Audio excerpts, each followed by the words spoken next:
কসবায় ৫৪ বছর পর কুড়িয়ে পাওয়া মোটরসাইকেল সেনাবাহিনী সদস্যদের হাতে বিস্ফোরণ। কসবা টিভির ডেস্ক রিপোর্ট, তথ্যচিত্রে তানফির আলম ডালি। শিরোনাম নিয়ে সাথে আছি আমি ফারজানা রূপা। কসবা টিভি, হৃদয়ে বাংলা। আফরোজা হাসির সহযোগিতায় এখন বিস্তারিত। কসবা উপজেলার সদরে কসবা বিজিবি ক্যাম্পের পূর্ব পাশের পুকুর পাড়ে টোকাইরা কুড়িয়ে পাওয়া মোটরসাইকেল উদ্ধার করেছে। অবশেষে সেনাবাহিনীর দল এসে বিস্ফোরণ করেন। গত ১৭ ডিসেম্বর ১২টা ৪০ কসবা বিজিবি ক্যাম্পের পুকুর পাড় থেকে মোটরসাইকেল উদ্ধার করা কসবা বিজিবি সুবেদার আব্দুল খালেকের হেফাজতে রাখেন। পরে কসবা থানা পুলিশকে জানালে কসবা থানা অফিসার ইনচার্জ মোহাম্মদ আব্দুল কাদের বিধি মোতাবেক কুমিল্লা সেনানিবাস দপ্তরে অবগত করানো হয়।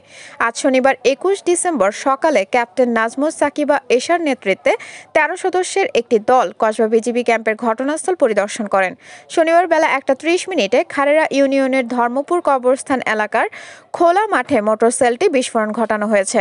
তার বিকট শব্দে এলাকাবাসী আঁতকে উঠেছিল এবং এই দৃশ্য দেখার জন্য কয়েক শত লোক ঘটনাস্থলে জমায়েত হয়েছিল।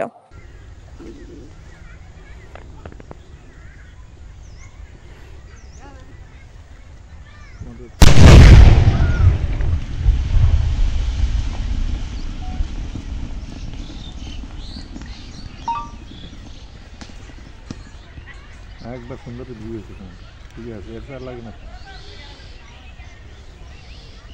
কসবা টিভির সংবাদের সাথে থাকার জন্য ধন্যবাদ জানাচ্ছি।